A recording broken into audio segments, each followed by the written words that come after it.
Now, the other thing, sorry, in looking at it in terms of you've been talking about accessibility and also tying into the grid. What has the conversation been like, for example, with BEL, who's the only provider in the country? Our engineers are like right there, right now, this morning. Morning they have a meeting. Have meetings again, so that they've been really working actively together because it's a level that goes beyond the investor's brain. You know, we're thinking about the global thing, politically, electricity-wise, business-wise, financially, but there's so much technically that needs to be looked at. And at this moment, right now, they're trying to map. There's special software developed for wind turbines development and solar projects, and they were trying to get all the information and all the data there and together, where you can try to map out and see if you plug in a wind power park into the grid, what the effect will be on the power distribution, on the loads of the substations. That can all be, you know, predicted with the first data of wind measurements that we have. And we're definitely also looking at the possibilities to bring solar in the mix. That's definitely. But to help balance out, because when there's no wind, if we bring solar into the mix, then you can hopefully balance it out and have more consistent energy flow. Because one problem in Belize is not just the high price, but it's the fluctuating power source. And you know, it's like this. And one of the results is we have to import more expensive power from Mexico to balance out the energy supply. So if we incorporate solar in the mix, you can have a more consistent availability of energy. I think the ultimate goal probably will be to have several investors from different, you know, energy sources bringing in power projects in the country, and in the end, Belize becoming a net exporter instead of an importer, and that will be the big financial difference for the country. And also, you'd ask about the grid. You know, Belize has a very small grid. It's not very well updated. We have two engineers here right now. One of them is a wind specialist from Europe, and he's top-notch, one of the best in Europe to analyze the wind. The other engineer that's here, Bert, he's a electrical engineer, and he specializes in grids. So he's been analyzing the whole Belize grid, the size of the lines, the location, the substations, the fluctuation of power, how many outages we've had in Belize, for how long the outages have been. I think he calculated there were 36 hours last year of outages. So he puts all that into his equations and into his study, and then he figures out the best use of power for the grid. Now I want to ask you, what is the ideal relationship that you'd want to have with BEL? Not just the consumers. They're not just going to purchase the power from you. Because I hear you speaking about them being able to incur the costs, perhaps, of being able to connect to the wind farm. Right. That's what they've done in the past with other projects. And not only that, because this obviously has an impact on the rates that will be passed on to the consumers. So what is the ideal relationship that you're seeking? I think BEL would not approve, or the government and the PUC not approve any project if it wouldn't bring the prices down, right? And I think at this moment, most of the imported power, if it comes from Mexico, becomes from fuels, you know, big diesel generators. And that's the main reason why the prices, and that's not only here, it's all over the world. When the fuel prices were very low, the whole world could just run their power on diesel generators and heavy fuel generators. But now that the fuel prices have gone up so much, you know, the gap from renewable sources and, you know, it's all coming way closer together. So this is like 10 years ago, it wouldn't have been possible, but now in time and history, it's possible to make you know, affordable, profitable projects with renewable energy that will definitely be able to compete with the diesel and the heavy fuel sources, and what should bring the prices down. And as Frick had mentioned, we're looking to lower the price, the overall average price, but we also want to provide stability, like a long-term stability in the energy market. Once we get solar, or I mean the wind going, or even solar, it's the price is consistent because you don't have the fluctuation of fuel prices. So it provides a lower cost, lower price, as well as stability into the system for Belize. Yeah, for sun and wind, they have their sources from nature, and so there's no change in price. The sun is not going to be more expensive in 10 years, and the wind either. If we do the right measurements right now, then it can be set up and stable for a long time. What with some other sources of energy is a problem if they're depending on a source of another source of energy. Now, in terms of looking at it, you're talking about more having a national impact, more than necessarily servicing one local area.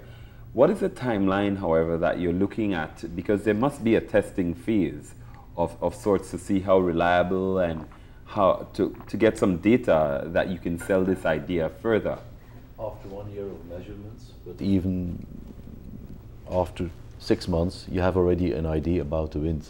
So after that year of measurements, and we studied in the meantime the grid and so on and so on, we can start quite a few months later. And the testing phase is in fact very, very short because it's a proven technology. So we can start quite a few months after the testing, after the wind measurements are finished. And in the coming weeks, we're gonna start setting up the final measurement towers, and those are, top notch. Where are you setting those up? To be decided in the coming days. Yeah, I can't give any. What is the optimal wind speed that you need? I don't want to take it too easy to answer you, but in fact, as much as possible. But 6-7 meters would be perfect. Meters per second. So the way the turbine works, it's on a bell curve. I mean, as the wind gets faster and faster, you get more efficiency. But you get to a point too where the efficiency drops. You get too much wind. So there's a certain area where you want to shoot for that efficiency. Okay. So during your testing phase, I mean, you guys have been doing your research, I think you said for 2 years. Yeah. Are you confident you'll be able to have the data confirm that you can proceed with this project? Yeah, we're very confident. Nothing's guaranteed, but we had, our engineers were supposed to be here on the show this morning, but 2 days ago when we were doing some more field research, we found another location which looked very promising. And so they went up yesterday morning, and we were anxious to hear some information from them, and we haven't heard back from them. And then we finally got in touch with them this morning, and they tested on the coast like a reading of 6, and up in the mountains where they were, it was a reading of 11.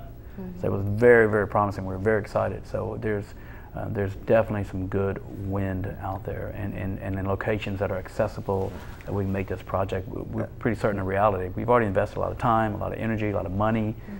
They've been coming over.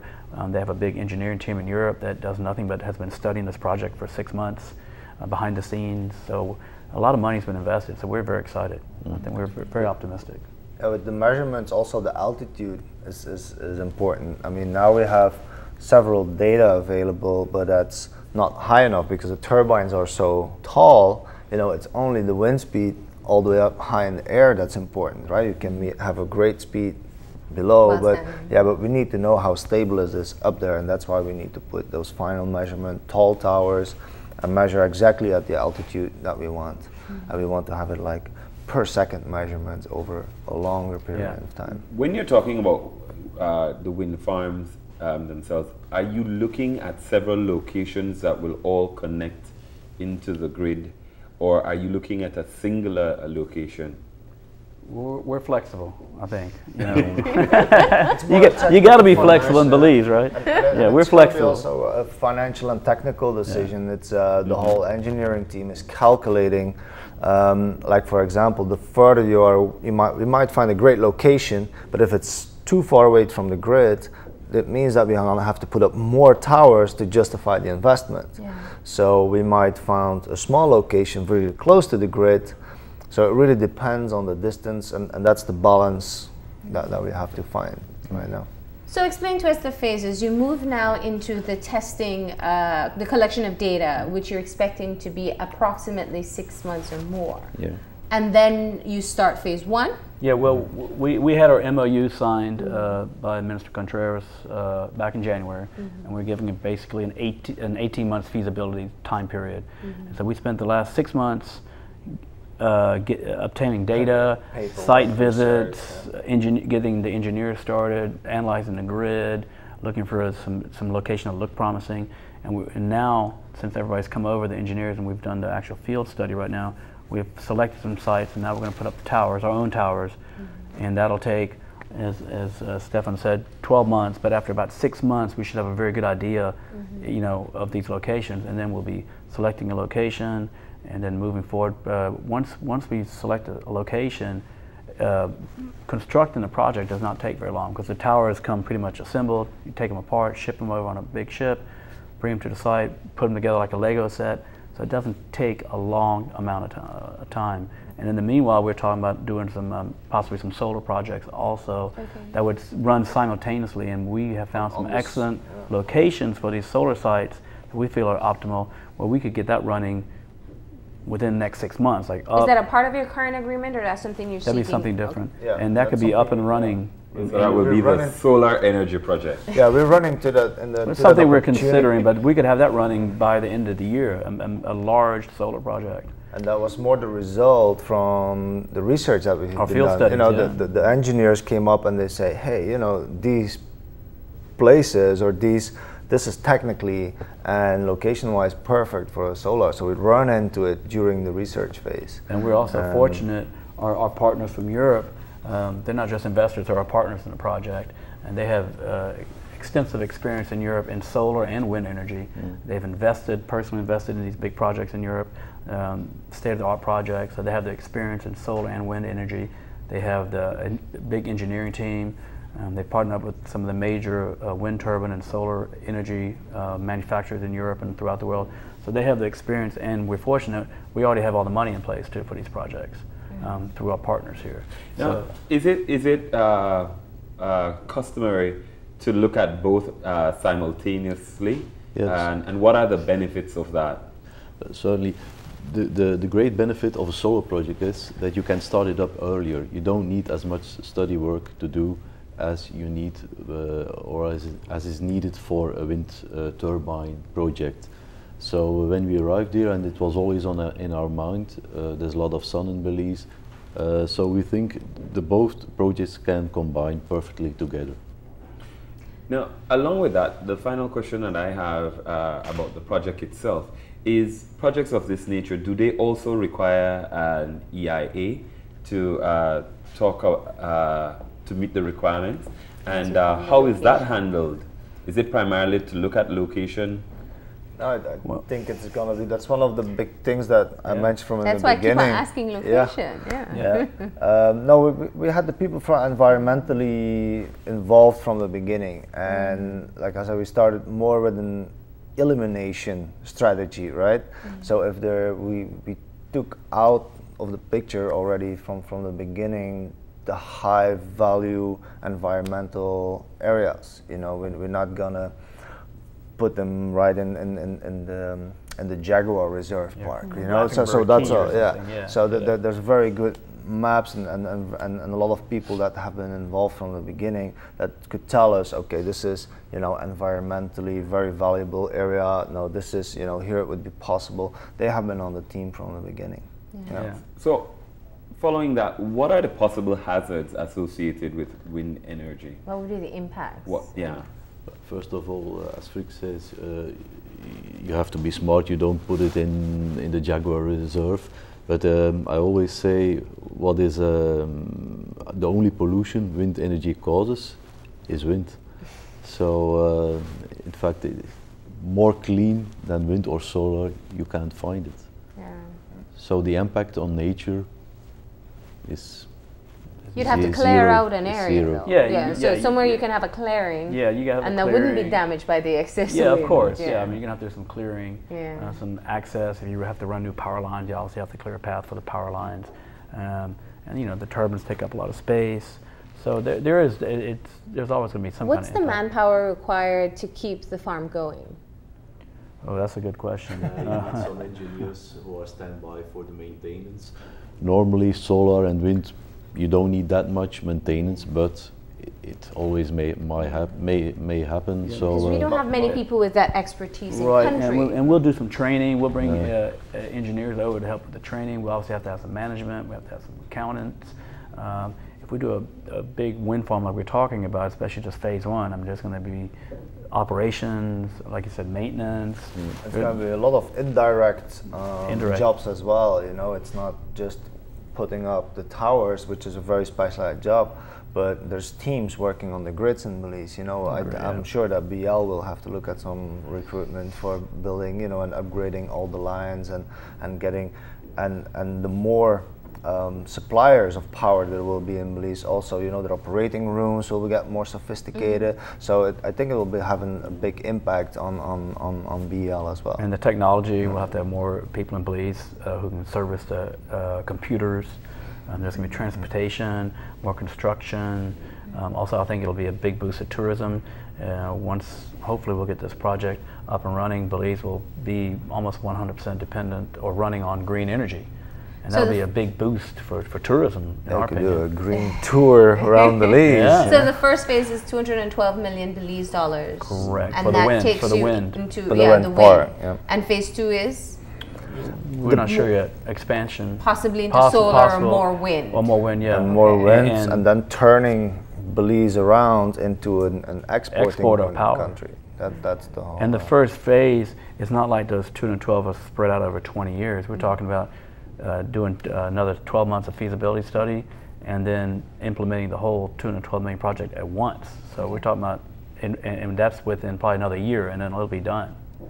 So you're talking about the next 2 years, $212 million, and that's just that phase. And if we go into solar, You've made arrangements with the government already, talking about how you'll be able to bring in the equipment and whatnot? yeah, that That's was all in your discussed MOU. at the MOU. And to get to the MOU, as you probably know, is you just don't apply for MOU and 4 days later you get it. It took a long time to get there because the government wanted to make sure we were real. They actually did investigations on our finances. They actually contacted our banks directly to make sure the money's actually there. So they did a very thorough job, especially Beltrade. They made sure that you know we didn't waste BL's time the whole time, and Right. Well, gentlemen, we want to thank you very much for sitting down and talking. This is very exciting. Yeah. Yeah, we're excited. We're very excited. we'll be back with an update soon. Yeah, definitely, and on construction itself, because looking at the towers themselves and how huge they are, you know, and yet very technical in terms of the technology being used. So definitely we'd like to, you know, witness some of that. Yeah, we're excited. And that would be cool. Yeah, we appreciate your time and having us on the thank show you today. I will definitely keep you updated. All right, Thank we're you going so to go much. ahead now and take a break, and when we come back, we'll be joined by the top achiever of the primary school examination, so stay tuned.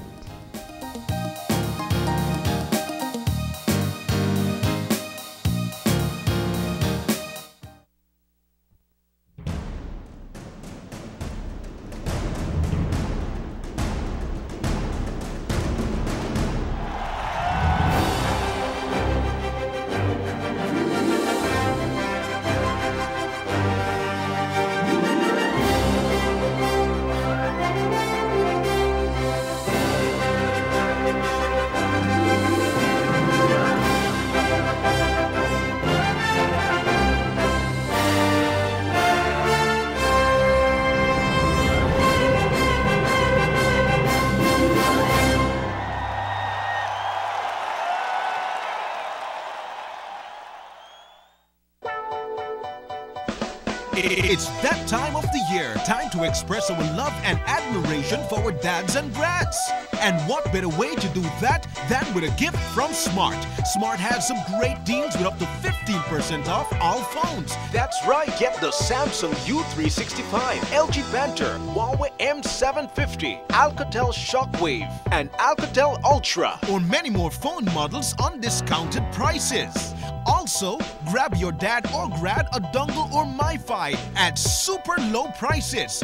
Don't miss a chance to wow your dad or grad. Show your love with a gift from Smart.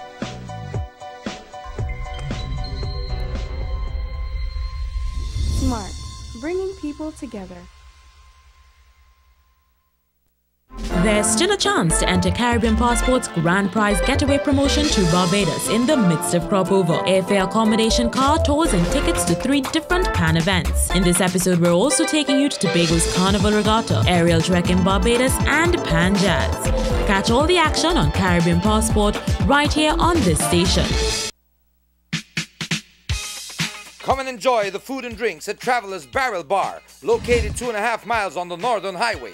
Sample our new menu of authentic Mexican tacos, pollo brujo, and quesadillas, and of course, the variety of rums, mixed drinks, and beer that we are known for. Our friendly, courteous staff is waiting to serve you. We have karaoke on Thursdays with Cindy, and local bands on Fridays for your entertainment. Our facility is also available to rent for special occasions. During hours of operation, your comfort and peace of mind is assured by our fine security guards. So come have loads of fun at Traveler's Barrel Bar and the Mexican Taco Factory.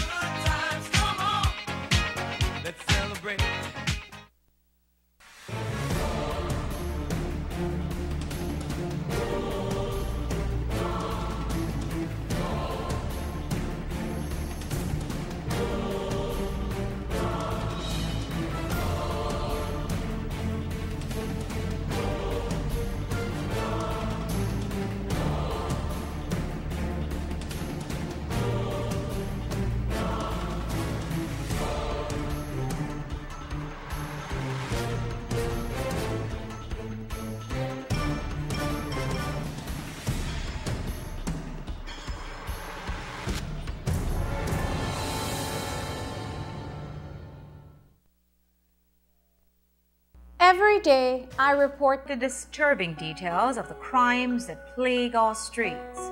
It's hard not to be touched by the reality that affects all of us. But shaking our heads is not enough. Support an organization that's fighting crime through community outreach, public awareness, education, and institutional strengthening. Contact Crime Stoppers Belize today at crimestoppersbelize.org. We all have to work together to create a safer Belize. Crime Stoppers. At Crime Stoppers Belize today. crimestoppersbelize.org.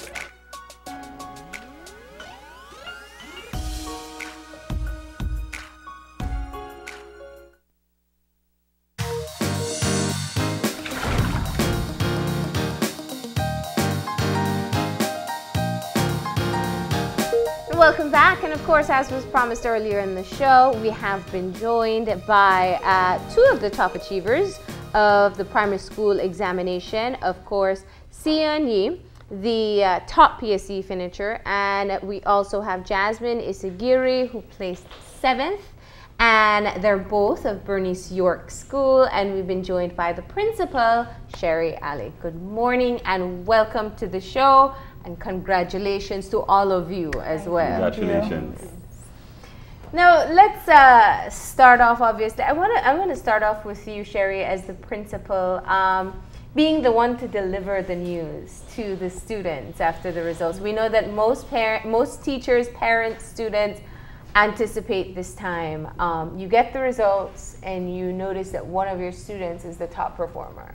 Well, the results came in a unusual way because I was informed by the media, right? In fact, so you get a call at school? It was Channel 5. Yeah. I was at home. It was after 5. They called me and they said that, oh, congratulations, one of your students has topped the PSC. And I was a bit confused and puzzled, and I'm like, and who is it? So they told me it was Sion, and everything started to, it was so fast. And I couldn't contact any parents or students because it was after 5 o'clock, and then they asked for the interviews, right? But we were extremely excited and pleased, you know, to know that we did so well once more. Yeah. What's the rigors like in terms of preparation for your students at Bernice York? Well, at our school, we place the emphasis on early childhood education. That is the we believe that is the foundation that students need in order to be prepared for primary education, right? Primary education is very challenging, so they need to have a strong foundation, which is the preschool level. And then from preschool, primary school level, then they are molded and they are prepared for each level as they move on. So it doesn't start at the lower or middle division or the upper division. It starts all the way down at preschool. Which is where your roots are, right? Yes. That's where the school evolved from. Yes. Now let's talk to our students. Sion, Obviously, how long have you been going to Bernice York? Did you start off there? Yeah? Okay. How did you prepare for the examinations? I studied a lot and tried to really listen in class and pay really keen attention to my teacher and practice with worksheets and homework. So you're a good student all the time. You give a lot of trouble in class? I'm just joking. She's very shy. She's quieter in class than she is now. Wow. No, I know. I met Sion yesterday, and I think every person who met me along the way said she's very shy. She's very shy. But Jasmine, let's hear from you. You placed 7th with a score of 380 out of 400. Okay. And what was your preparation like? Well, all I did was I studied, I practiced, I got help from my other classmates, and finished my homework properly every day. Yeah. And what was the family support like at home? I know especially for the standard 6 year, it's everybody on board to prepare for this exam. So what was it like at home? Well, my parents helped me with my homework and took me out whenever it was needed. And Sion? They just encouraged me a lot to do my best at schoolwork. Were you guys nervous going into the exam? A little bit. Why? Well, it's PSC, so it's a big thing, so I got a little nervous when I got there. And for you, Sion? I was nervous too, but I just tried to encourage myself to just do my best. Now, Jasmine, you said something earlier that some other kids who came on also talk about the camaraderie and the friendship and working with each other. How important is that? And even though everybody wants the best for each other, there's still, is there a little competition, or is it just pushing each other to become the best possible? There's no competition. We help each other to do the best that we can. And Ms. Ali, you can validate that? Yes, because I am their class teacher. I've been teaching them I taught them in Standard 5 and in Standard 6. So we try to encourage them that they don't need to compete amongst themselves. What they need to do is help each other, because the competition is outside, right? So we're like a family because we're a small school. It's more like our own little family. What's the class size that you have to work with, and how does that help or hinder? Well, it's a small group, as you know. It's a small school, right? So that is one a strength in itself. But again, you still have to complete the curriculum, and you need to ensure that you do so prior to the exam date, and they get sufficient practice, and they are prepared not only mentally but also emotionally, because remember, anxiety starts to set in, right, as the exams are coming. This is one of their major exams that they're going to take, and you know, they have to be prepared mentally as well. That's why we work together as a team, parents, teachers, and students, right? So it's a group effort. Now, how do you work with the children to ensure that they will be able to review and cover what is necessary of the curriculum, because it is an important exam. Jasmine said it for herself, it's the PSC. And no matter how much we try to move away from the emphasis of standardized tests, it still is something that children are pressured by. So how do you make sure they're prepared but not become overwhelmed? Well, like I said, preparation begins long before. And at any school, and at every school, they are taking tests, right? So they take tests on a weekly basis, and they also have their exams, and we try to let them know that this is just another one, right? It's another test like they have done already at school.